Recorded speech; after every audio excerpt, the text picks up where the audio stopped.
السلام علیکم، کیسے ہیں آپ لوگ؟ اللہ تعالیٰ آپ سب کو اپنی حفظ و امان میں رکھے۔ جیسے کہ آپ جانتے ہیں کہ کرونا وائرس کی وجہ سے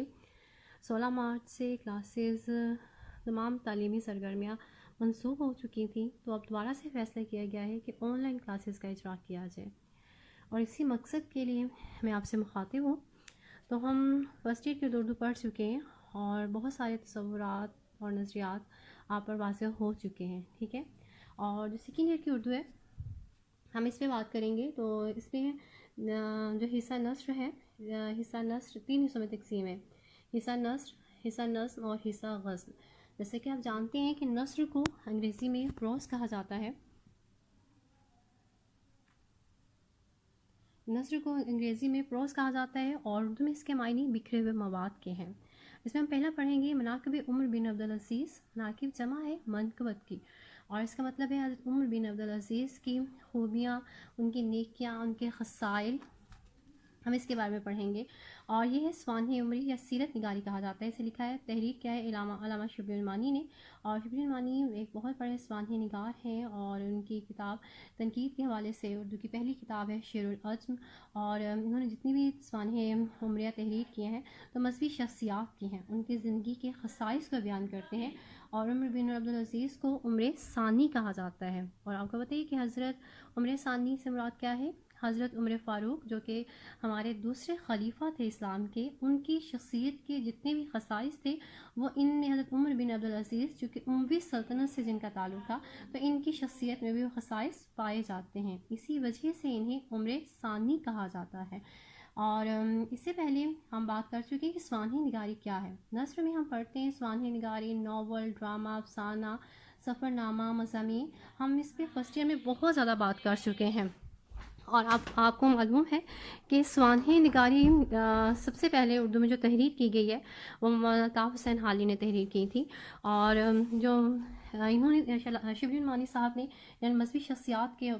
کے اوپر کی زندگی کے انہوں نے خصائص بیان کیے ہیں۔ اور اس کے بعد اگر ہم دیکھا جائے تو اس میں انہوں نے دوسرا سبق ہے وہ تشکیل پاکستان ہے، وہ پاکستان بننے کی کہانی ہے، مضامین ہے، اور یہ مضمون ہے۔ مضمون سے مراد ایک ایسی تحریر ہوتی ہے جو معلومات سے مزین ہوتی ہے، جو کسی سنجیدہ مسئلے کی تشریح اور توضیح کرتی ہے، نہ بہت طویل نہ بہت مختصر۔ اسے لکھا ہے میاں بشیر احمد نے، اور میاں بشیر احمد نے پاکستان بننے کی کہانی بیان کی ہے۔ جب ہم اسے پڑھیں گے، میں آپ کو پڑھاؤں گی، تو ہم اسے شروع کریں گے 712 سے، جب محمد بن قاسم سندھ میں داخل ہوتا ہے۔ پھر اس کے بعد ہم غوری خاندان پہ بات کریں گے، پھر غزنوی خاندان پہ بات کریں گے، پھر وہ 7 خاندان، پہلے خاندان غلامہ جس کی بنیاد 1201 میں رکھی گئی، ہم اس پہ بات کریں گے۔ اور پھر جب آخری خاندان مغل خاندان جب ختم ہو جاتا ہے، پھر انگریز دلی میں 1803 میں داخل ہوتے ہیں۔ پھر اس کے بعد کیسے مسلمان جنہوں نے تقریباً 750 سال تک ہندوستان پر حکومت کی تھی، حاکم سے محکوم بن گئے، اور ان کے زوال اور عروج کی جو کہانی ہے ہم اس پہ بہت تفصیلی بات کریں گے۔ اور اس میں پھر اس کے بعد ہوتے پاکستان بننے کی کہانی شروع ہو جاتی ہے۔ اس میں ہم سر سید احمد خان کا ذکر کریں گے،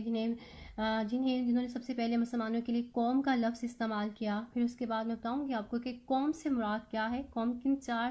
لفظوں یا کن 4 لفظوں کا مجموعہ ہوتی ہے، اور کن لوگوں کے اندر 4 خوبیاں پائی جاتی ہیں تو وہ قوم کا درجہ اختیار کر لیتے ہیں۔ اور پھر لاہور کو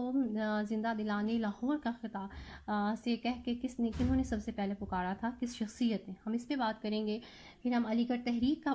کے بارے میں بات کریں گے، 1857 کی جنگ آزادی جسے غدر کی جنگ کہا جاتا ہے، اس کا آغاز کیسے ہوا تھا۔ جیسے منگل پانڈے، آپ نے اگر سنا ہو، میں ہمیشہ حوالہ دیتی ہوں کہ اگر ایک انڈین مووی بھی آئی تھی اس میں عامر خان نے مرکزی کردار ادا کیا تھا، منگل پانڈے، تو اس مووی کو کبھی موقع ملے تو دیکھیے گا۔ تو یہ اس کا آغاز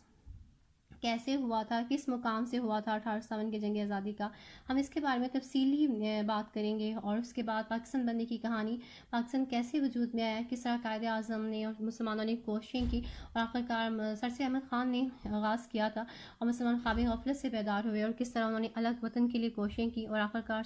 قائد اعظم کی کوششوں سے ہمیں ایک الگ وطن ملا۔ لیکن اس کے پیچھے کیا کہانی ہے، کن لوگوں نے قربانیاں دی، ہم اس سب کے بارے میں پڑھیں گے تشکیل پاکستان میں۔ اور یہ میاں بشیر احمد کا لکھا ہوا مضمون ہے، بیحد معلوماتی مضمون ہے، آپ سے غور سے سنیے گا جب میں اس کا لیکچر دوں گی، اور میں ایک ایک بات کو بہت وضاحت کے ساتھ بیان کروں گی، ٹھیک ہے۔ پھر ہم پڑھیں گے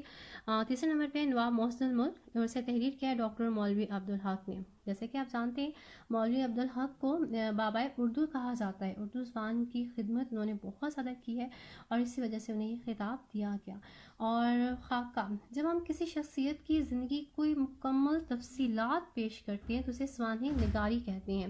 لیکن جب ہم کسی شخصیت کی زندگی کا مختصر بات کرتے ہیں، مختصر ذکر کرتے ہیں، جو زندہ انسان ہے یا پھر جو دنیا سے چلے گئے ہیں تو ان کی زندگی کسی ایک خوبی کو بیان کرتے ہیں تو اسے خاکہ کہا جاتا ہے۔ اور ڈاکٹر مولوی عبدالحق نے تحریر کیا ہے، اگر آپ کو یاد ہو تو اپنی 9 کلاس میں نامدیو مالی پڑھا ہوگا،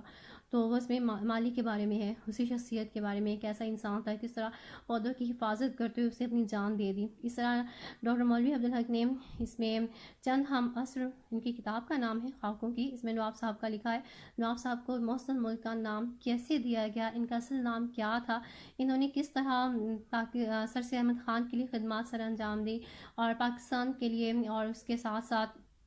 اور جس ریاست سے ان کا تعلق تھا اور اس ریاست کے لیے انہوں نے کیا کچھ کیا، اس کے بارے میں پڑھیں گے۔ اور علی گڑھ کے لیے، علی گڑھ تحریک میں انہوں نے ان کا کیا کردار ہے، اس کے بارے میں پھر ہم پڑھیں گے۔ چوتھے نمبر پہ ہے محنت پسند خیرمند، اسے لکھا ہے مولانا محمد حسین آزاد نے۔ یہ تجسیم نگاری ہے، جو چیزیں اپنا وجود نہیں رکھتی انہیں انسانی وجود عطا کرنا، یعنی آپ نے مجسم کو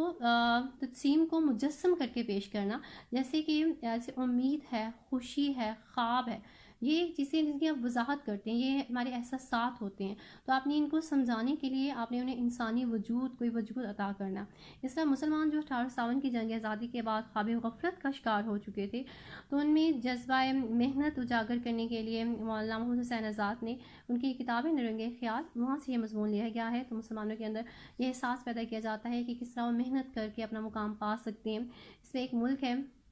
وہ کہانی کے انداز میں بیان کرتے ہیں، جس کا نام ملک فراغ ہے، پھر اس کے ایک بادشاہ ہے، پھر اس ملک کے حالات کیسے ہیں، پھر کیسے کیسے وہاں پہ سب کچھ ہوتا ہے، اس کی کہانی تفصیل سے بیان کی گئی ہے، ہم اس پہ بہت تفصیل کے ساتھ بات کریں گے۔ آپ نے الفاظ معنی یاد کرنے ہیں، میں آپ کو بہت ساری چیزیں دوں گی ساتھ ساتھ میں، اور جو بچے میرے بات سن رہے ہیں، جن تک میری آواز پہنچ رہی ہے، میں نے آپ سے پوچھنا ہے کہ آپ نے وہ کام کیا ہے یا نہیں کیا ہے۔ انشاءاللہ تعالیٰ زندگی پھر سے بحال ہوگی، پھول کھلکھلائیں گے، بچے مسکرائیں گے، اور ہم سب ایک دوسرے کو دیکھ پائیں گے بہت جلد انشاءاللہ تعالیٰ، مجھے امید ہے۔ تو ہم دوبارہ سب کچھ دوبارہ نئے سرے سے بھی پڑھیں گے، لیکن بس یہ ابھی پڑھانے کا مقصد یہی ہے کہ کچھ چیزیں آپ کو بتائی جائیں تاکہ آپ کا جو ذہن ہے اسے لگے کہ ہم نے کام کرنا ہے، ٹھیک ہے، ہم نے فارغ نہیں رہنا، اور ابھی آپ کے پاس بہت وقت ہے، آپ نے بہت کام کرنا ہے، کتاب پڑھنی ہے، کتاب سے دوستی کرنی ہے، اور جو اتنا ہم نے وقت ضائع کیا ہے نا، وہ تو وقت گزر گیا ہے، ابھی ہم نے زندگی کو نئے سرے سے شروع کرنا ہے، آپ کو ایک موقع ملا ہے اپنے آپ کو سمجھنے کا، زندگی کو سمجھنے کا، ٹھیک ہے۔ تو آپ میری باتیں سمجھیے، میں آپ کو ہر بار کچھ نہ کچھ نیا دیا کروں گی، آپ نے اس پہ لکھنا بھی ہے، ٹھیک ہے، اور جب ہماری ملاقات ہوگی انشاءاللہ آپ نے مجھے دکھانا ہے، پھر میں چیک کروں گی، ٹھیک ہے۔ چلیے اس پہ بات ہوگی، پھر ہم پڑھیں گے اکبری کی حماقتیں، اسے لکھا ہے مولوی نذیر احمد نے، اور مولوی نذیر احمد اردو کے پہلے ناول نگار ہیں۔ ناول کے بارے میں ہم بہت بات کر چکے ہیں، نویلٹی سے نکلا ہے، نئی یا انوکھی چیز کو کہا جاتا ہے، اور مولوی نذیر احمد کا تعلق سر سید احمد خان سے تھا، ان کے مکتب فکر سے تعلق رکھتے تھے، مقصدی ناول ہے۔ اس میں اکبری کی حماقتیں میں کیا ہے، دو بہنوں کی کہانی ہے، میرات العروس ان کے یہ ناول کا نام ہے، اور اگر آپ کے پاس انٹرنیٹ ہے، آپ تھوڑا ٹائم ہے، آپ یہ کتاب پڑھ بھی سکتے ہیں، انٹرنیٹ سے پڑھ سکتے ہیں PDF میں، اور پی ٹی وی کا ایک پرانا ڈرامہ بھی تھا میرات العروس، اس میں دو بہنوں کی کہانی ہے، اکبری اور اصغری، کس طرح اصغری اپنی نرم مزاجی سے، کم امیزی سے، اپنے سگھر پن سے لوگوں کو اپنا گرویدہ بنا لیتی ہے، اور بڑی بہن کس طرح اپنی بد مزاجی سے اور